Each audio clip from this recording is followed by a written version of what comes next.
பார்த்து என்ன பண்ணுங்க, மன்னிங்க ஆண்டவர். அப்ப என்ன பண்ணுங்க, மனுஷ அப்புறம் அடுத்தது நித்தியமான வழியிலே என்ன பண்ணுங்கன்னே நடத்துங்க. பரலோக ராஜ்யத்துக்கு நம்ம நடத்தணும்.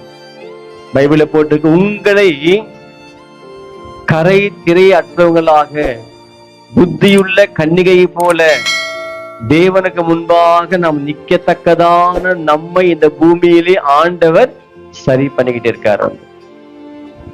அல்லேலூயா. நமக்கு தெரியும், ஒரு கல்யாணமான என்ன பண்ணுவாங்க, பொண்ணுக்கு வந்து லீவ் போட்டு சொல்லுவாங்க, வேலைக்கு போகாம ஒரு வாரம் 10 நாள். எதுக்கு?